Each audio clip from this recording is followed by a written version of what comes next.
I'm sure you have an opinion on the topic, and I don't know virtually anyone in this room. And yet I am confident to say the following. If you are white and you have not devoted years of sustained study, struggle, and focus on this topic, your opinions are necessarily limited, superficial, and uninformed. Wow, how can I say that when I don't even know you? I mean, maybe you've been to Costa Rica.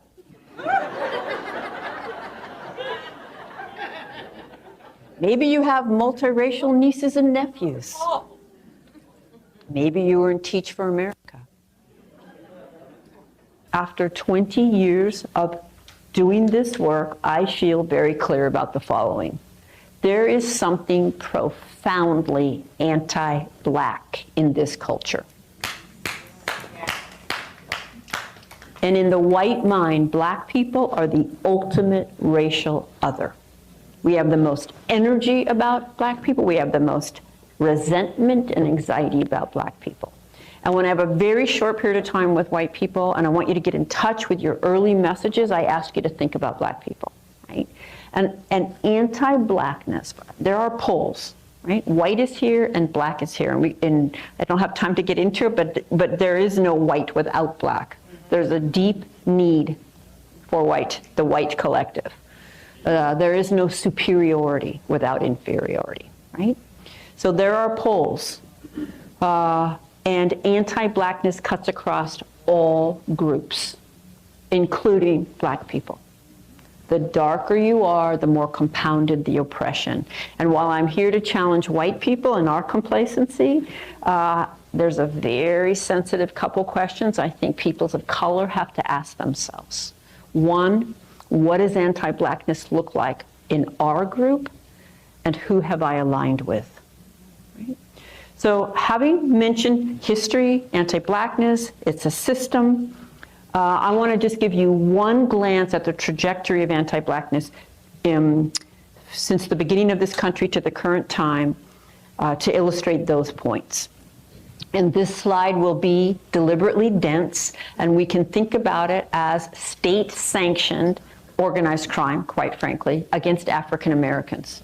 And it begins with kidnapping and 300 plus years of enslavement, torture, rape, and brutality, and it carries on.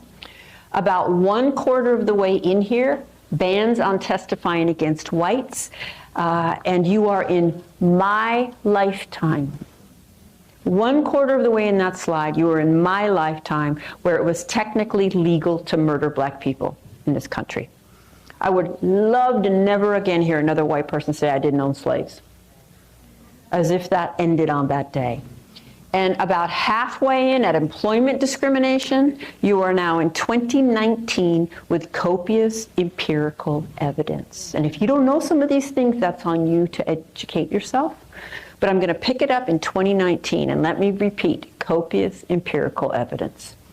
Employment discrimination, educational discrimination, bias laws and policing, white flight, subprime mortgages, mass incarceration, school-to-prison pipeline, disproportionate special education referrals and punishments, testing, tracking, school funding, biased media, voter suppression, cultural mockery, historical omissions, unaddressed trauma, to name a few. It's a system. It's the system we're in, and none of us could be and none of us were exempt from its forces. And this system is not interrupted by friendliness. The system is not interrupted because I smile at Black people when I pass them by or go to lunch on occasion. And African Americans are not and have never been in the position to do this to the entire white collective, and the white collective has always been and continues to be in the position to do this to African Americans. There is no such thing as reverse racism. Okay? I can say it because nothing in dominant culture gives us the information we would need to have an informed opinion on arguably the most complex, nuanced social dilemma for the last several hundred years. For example, you can get through graduate school in this country without ever discussing racism, can you not? You can get through teacher education in this country without ever discussing racism. And if you're in a progressive teacher education program, you'll have one required course, multicultural of some sort. That doesn't mean you'll be discussing racism. You might just be talking about how to introduce ethnic authors in February. Okay? You can get through law school. You can be seen as qualified to lead anything virtually. Right? So the first challenge for those of us who are white is humility. Hello lovelies, welcome to today's episode. This white woman professor is trying to talk a lot about racism and the damage it has caused in many people's life. If this time around people would stand up and try to educate more about it, they will be the one to unite together and stop each and everything, because there is no any way people are going to keep living in this life, and yet you are seeing the way this racism is still causing a lot of damages more than what we want to have as human beings. Let's get to hear her very well. Drop your thought in the comment section, then you come back with more commentaries. Reinforcing the centrality of whiteness. I want to name that. And trust me, I've gone home many a night and tossed and turned over that. Where I always land is that it is a both and. Right? To not use this position in this way, for me, is to really be white. And I'd like to be a little less white, right? And a little less white, by the way, does not mean a little more Italian American. Okay? It means a little less oppressive, quite frankly, a little less oblivious and arrogant and ignorant and certain, and a little more humble and curious and vulnerable, right? The last thing that I want to acknowledge is that nothing in society gives any of us good information about how this works. And so hopefully, again, as an insider, I can offer something to people of color. I do think people of color know about white fragility way more than I ever will. But again, I do have an insider's perspective. So let me say a little bit about some of the challenges of trying to educate white people on racism. And a great example is I was recently going to give a similar talk to a large tech company, and before they would sign the contract, the legal department wanted to see my slides. And when they got to this slide, they actually asked me if I could take the word white off the slide. To which I replied, "You really should have vetted me before you called." No, I won't. All right. First of all, I've never met a white person who doesn't have an opinion on racism. Have you? If you are not sure all white people have an opinion on racism, just bring it up the next time you're around a bunch of white people. Maybe tonight when you have a drink in Noe Valley. Okay. I don't think you can grow up in this society or spend any significant time here or any other Western-oriented white settler colonial context and not develop an opinion on racism.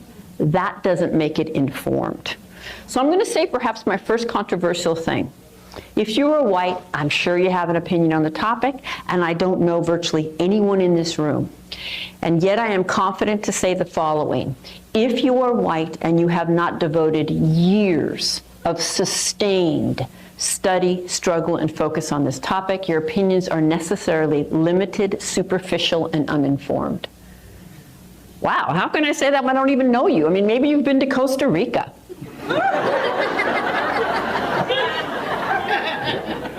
Maybe you have multiracial nieces and nephews. Maybe you were in Teach for America. I can say it because nothing in dominant culture gives us the information we would need to have an informed opinion on arguably the most complex, nuanced social dilemma for the last several hundred years. For example, you can get through graduate school in this country without ever discussing racism, can you not? You can get through teacher education in this country without ever discussing racism. And if you're in a progressive teacher education program, you'll have one required course, multicultural of some sort. But that doesn't mean you'll be discussing racism. You might just be talking about how to introduce ethnic authors in February. Okay? You can get through law school. You can be seen as qualified to lead anything virtually, right? So the first challenge for those of us who are white is humility. I want you to know that I'm not standing in front of the choir right now. Even if you volunteered to come, there is no white choir. I am not the choir. And the moment I think I'm the choir, I'm going to be complacent and arrogant and probably defensive about any suggestion that I might not be as much of the choir as I think that I am. Second challenge is that if I do a good job, this won't be comfortable, particularly for the white people in the room, for the whole time. The status quo is racism, and as a white person, that's comfortable for me virtually 24/7. So I'm not here to uphold that. I want to unsettle that, because we will not get where we need to go from a place of white comfort. The key is what we do with those moments of discomfort if I manage to stimulate them. We can certainly use them as a way out. We can also ideally use them as a relatively rare way in. Why does this unsettle me? What would it mean if it were true? And there are two places where white people begin to get uncomfortable when I give a talk, whether you can consciously articulate it to yourself or not. The first place is how often I'm going to say the word white. So prepare yourself, about 100 times. And we're not used to being seen racially. And we're not used to having people proceed as if our race has meaning. And the second place where we can begin to get uncomfortable is that I am going to challenge the very precious ideology of individualism. And I'm going to do it by generalizing about white people all night long. And you're going to be just fine, okay? It is a very precious ideology. In general, I'm talking about the white collective, we don't like to be generalized about. And so just so you know, if I thought it was racist to generalize about white people, I wouldn't do it, so you don't have to send that email. You can actually ask yourself, well, might I be missing something if I don't understand it, right? Rather than she must be doing that wrong, okay? Yes, we are individuals. Of course, and I couldn't possibly hold every person's story in this room even if I wanted to. We are also members of a social group. By virtue of our membership in this social group, we could literally predict whether you and your mother were going to survive your birth, regardless of your age. We can predict how long you're going to live because you're a member of this social group. There's a collective experience to being white. There are shared messages. We are all swimming in the same water, right? And just like gender, the way you respond to gender socialization, your challenges to gender socialization, you may have them. There's variations, but nobody can avoid dealing with gender socialization and responding to it. It is the same with racial socialization, right? So every moment that you want to exempt yourself, try this. All right, she's saying most white people X, I was a Y. Okay, good for you. Okay, you were Y, most are X. How did Y set you up into the racial hierarchy you live in, swim in, grew up in, breathe in, right? It set you up differently than X set me up, but we both got set up. It's on you to use everything you see as unique about yourself and figure out how it set you up rather than exempted you. And finally, we don't tend to understand the systemic nature of racism. So let's just start there, and I'm going to do this the way that I always do this to explain the difference between personal prejudice that everybody has and systemic racism. So prejudice, prejudgment, everyone has it. There is no human objectivity. We get it from everywhere across our lifespans. Most of it is not conscious. I would highly suggest, and I think it's being sold out there, Dr. Jennifer Eberhard's new book, Biased, where she pulls together all the research, and the research is clear. All of us have prejudice. I'll use the term bias, and most of it is implicit or unconscious. Okay? And therefore, all of us act on it. The way you see the world drives the way you respond to the world. Right? So everybody has it, everybody does it. But when you back one group's collective racial bias with legal authority and institutional control, it is transformed into a far-reaching system that becomes the default. It becomes automatic. It's not dependent on your friendliness or your good intentions, right? So it gets embedded in all the institutions and also in cultural definitions of what's even normal. Right? What is professionalism? What is intelligence? Whose stories are told? By whom? Whose stories are not told? Right?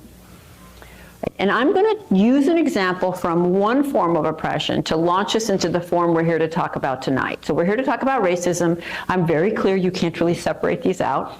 But for our purposes, we're going to take a focused look on racism.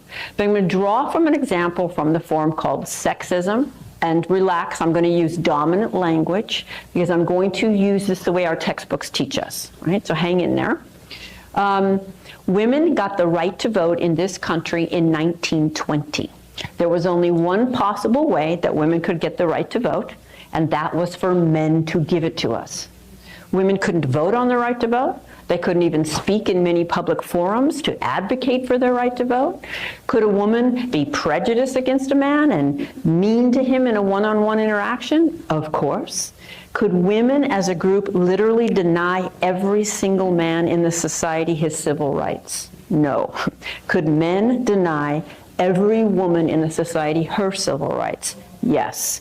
And that is a significant difference that must be acknowledged in language, right? Right. So think about today. In 2019, I'm going to offer you a question. Today, if men as a group wanted to take away our right to vote, could they? Now that's a little easier to see today than it was about 10 years ago when I first started asking this question. But I have been asking this question for many years because this is the best example of the difference between individual prejudice and institutional power, when yours is backed. And most people, when I offer that question, there's confusion, they're not so clear. Some people are sure that they could, some are not, which is also part of how oppression works. So let me just show you some basic statistics from 2019. The Fortune 500 CEOs are 98% male. The 10 richest Americans are all men. 7 of them are the richest people in the world. I think economic power is probably the ultimate form. The presidency and the vice presidency has always been 100% male. The Senate, keep in mind we're celebrating the most diverse Senate Congress we've ever had. 75% male. House of Representatives, 70% male. The current cabinet, 84% male. U.S. mayors, 80% male. U.S. governors, 84% male. Federal judges, 87% male. Police officers, 85% male. So I'll just ask you again, if they wanted to.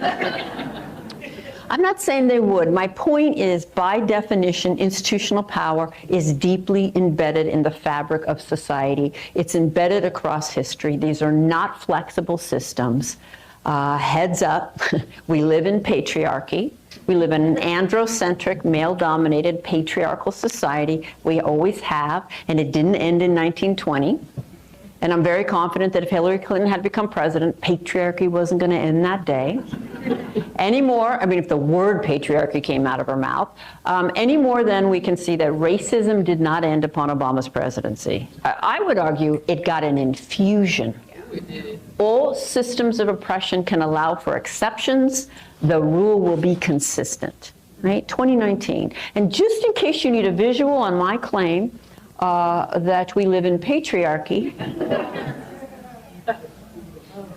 This is the House Freedom Caucus. This is arguably the most powerful committee in the nation. Talk about making decisions at the table that will affect the lives of people who are not at that table. They're literally discussing the health care bill when this picture was taken. Right? In case you need an image from popular culture, this is cover of Vanity Fair.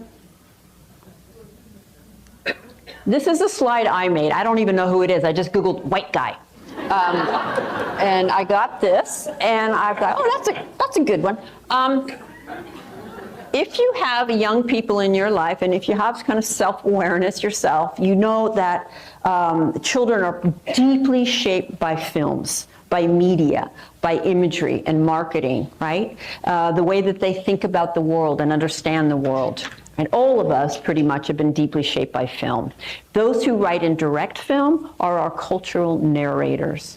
And they shape how we see ourselves and how we see ourselves in relation to other people. And of the 100 top grossing films of all time across the world disseminated from the US, 99 were directed by men. And 95 of them white.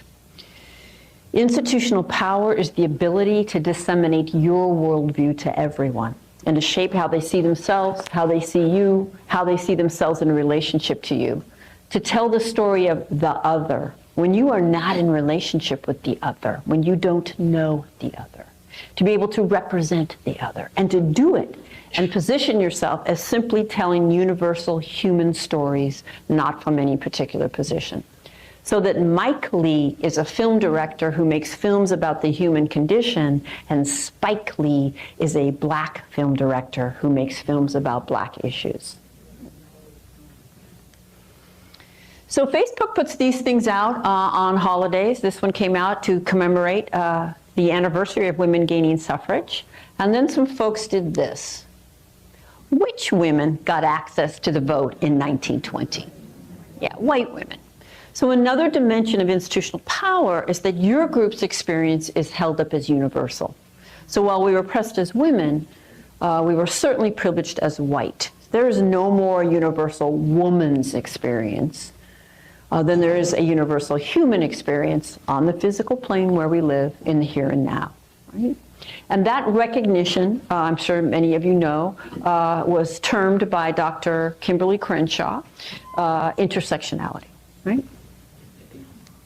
All right, so legal authority and institutional control is what transforms people's prejudice into a far-reaching system. So let's look at race in 2019, right?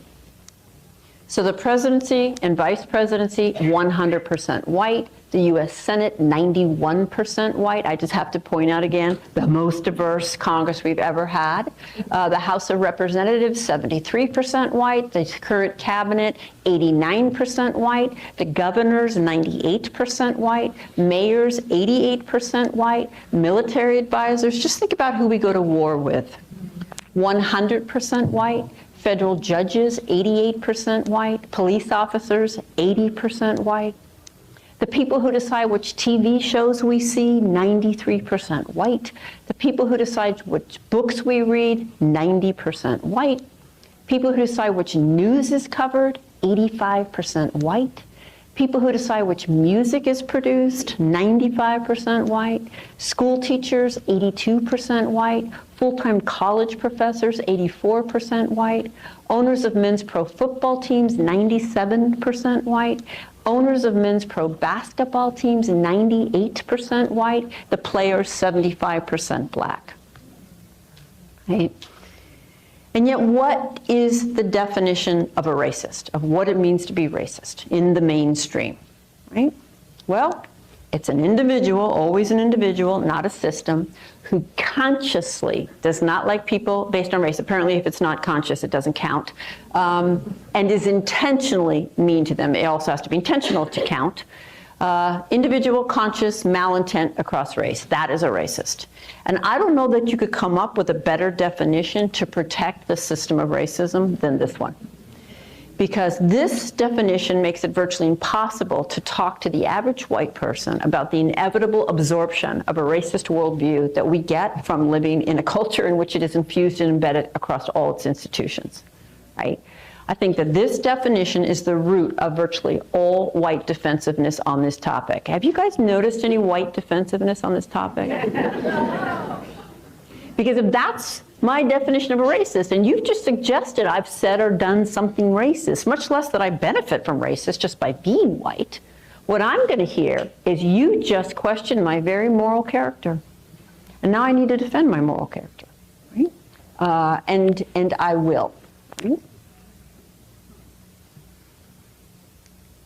So racism is a system, not an event. It certainly occurs in specific moments that we can identify, but of course it's 365, 24/7. It's the system we're in.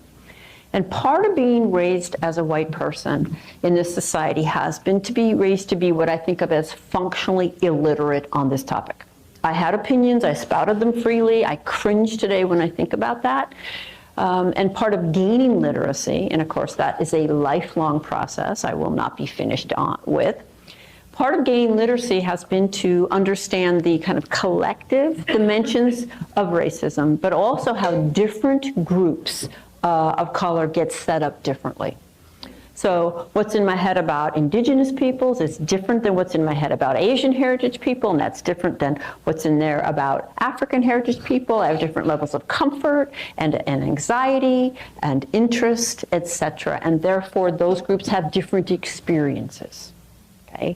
And it's very important that we break that down and that we learn those histories and those struggles and those stereotypes and those experiences.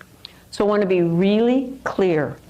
All peoples who are not perceived or defined as white experience racism. And they experience it in shared ways, and they experience it in ways that are different depending on their group and its position to whiteness. Having said that, after 20 years of doing this work, I feel very clear about the following. There is something profoundly anti-Black in this culture.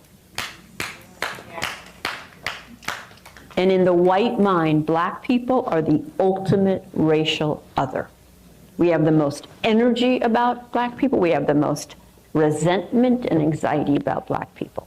And when I have a very short period of time with white people, and I want you to get in touch with your early messages, I ask you to think about Black people, right? And anti-Blackness, there are poles, right? White is here and Black is here. And I don't have time to get into it, but there is no white without Black. There's a deep need for white, the white collective. There is no superiority without inferiority, right? So there are poles. And anti-Blackness cuts across all groups, including Black people. The darker you are, the more compounded the oppression. And while I'm here to challenge white people and our complacency, there's a very sensitive couple questions I think peoples of color have to ask themselves. One, what does anti-Blackness look like in our group, and who have I aligned with? Right? So having mentioned history, anti-Blackness, it's a system, I want to just give you one glance at the trajectory of anti-Blackness since the beginning of this country to the current time to illustrate those points. And this slide will be deliberately dense, and we can think about it as state-sanctioned organized crime, quite frankly, against African Americans. And it begins with kidnapping and 300 plus years of enslavement, torture, rape, and brutality, and it carries on. About 1/4 of the way in here, bans on testifying against whites, and you are in my lifetime. 1/4 of the way in that slide, you were in my lifetime where it was technically legal to murder Black people in this country. I would love to never again hear another white person say I didn't own slaves, as if that ended on that day.